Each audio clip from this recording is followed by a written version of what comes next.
Hi, it's Rod, your real estate guru, and our topic today is for sale signs. You know, those wonderful things we put in front of our homes to alert the public that our home is actually for sale. What should we put on them? What kind of information should be out there? How often should we put a sign? How far in advance? You know, all of those wonderful topics. We wonder, well, my house is for sale now. Oh, I better put a for sale sign in.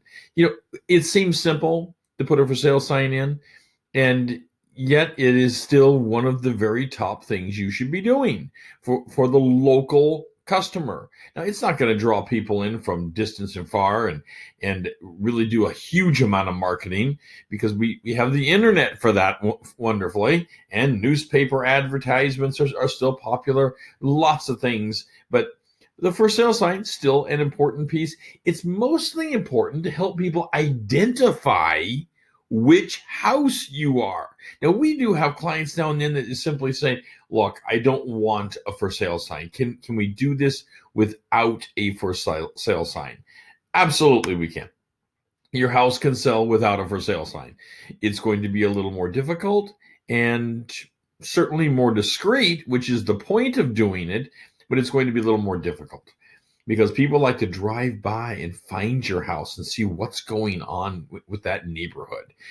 The typical buyer will drive by your home multiple times before they even come in because they want to take a look at the neighborhood, and having that for sale sign out there alerts them, yep, there's the house, that's the one, that's the one right there. Easy to identify. So for sale signs, not difficult. There's even companies you can hire that'll come out and put the post in for you because you need to call before you dig. We've all heard that before, but please do, because we want you safe. We don't want you hitting a power line or a water line or a city utility system of some sort. So definitely call before you dig. They're not terribly expensive. The companies that will put these in for you are definitely less than $100, at least in our market, and even down towards like $65, $70. They'll come out and put a sign in for you, and then they will take it out for you as well.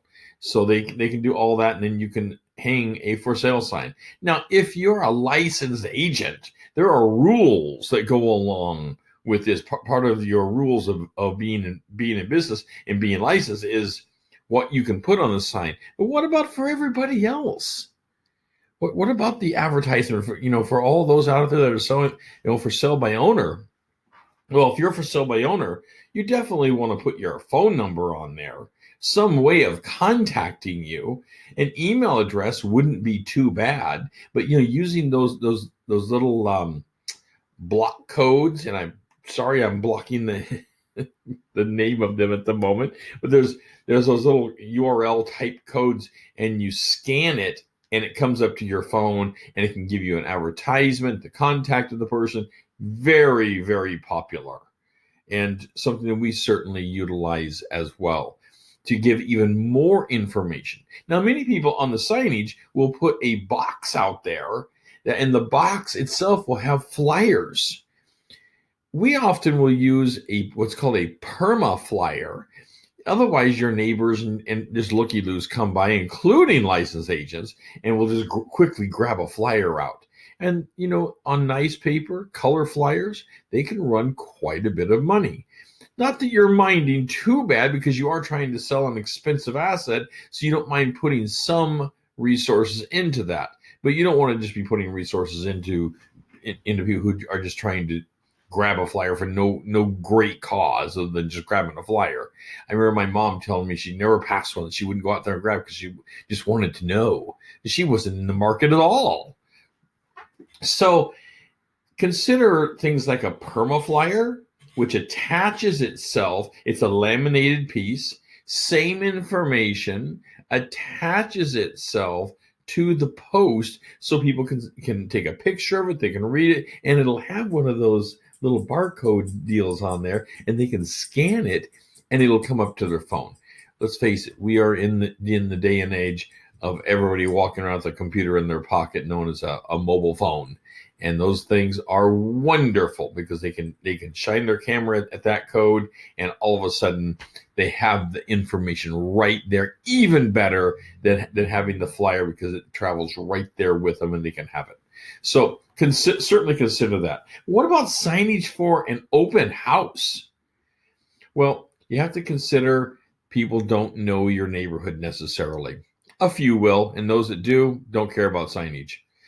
Now, this is going to cost a little bit because you need arrows pointing to, and people need to know what the arrows are in reference to. You may need to put your street address, like 123 Main Street, or even just the 123 part on the arrow. So you start off at the main thoroughfare. Go to the major road, and on every corner, work your way in, whether it's left, right, or straight. If it's straight, don't keep people hanging. You need to put an arrow to keep people going the correct direction. Remember, you're talking about people that don't know how to find your home. So you start at the main thoroughfare and you work your way in every single intersection, left, right, or straight. And you want to give an indication of how to get there. If you're sitting between two major thoroughfares, two major roads, you want to work your way in from both of them. Give people an opportunity. You're doing an open house. Even if you're not doing an open house, you can put home for sale and give the same arrows and work their way in. Now, for the agents out there, it's a little easier for you because you have signage that is branded to you for the most part. Now, some of you don't have branded signage, and I would encourage you to get branded signage as much as possible. For us, so I can speak for us at Mount Hood Realty, we have branded signage for the arrows and for the for sale signs, so they can follow the brand of Mount Hood Realty all the way to that house. Same kind of concept, though, as putting your street address onto the arrow itself. Follow it in, being able to find that house. Always remember to go pick up your signs. This is part of the signage concept. Of course, we don't want garbage out there, and they are certainly reusable. More than that, we don't want garbage. And the neighborhood will not appreciate garbage. So remember to go out there and pick up your signs. Once the house is either sold or your open house is over, the event is over, go out and pick up your signs. And if need be, recycle the signs or hold them for another usage. If you're a licensed agent, you're going to be doing another one of these. Anyway, that's a few tips about for sale signs. There's a lot more advertising concepts out there, and you can visit my webpage, my YouTube channel, that is, at yourrealestateguru.com. That's your-realestateguru.com. I'm Rod. I would love to talk to you about real estate. Take care. Bye-bye.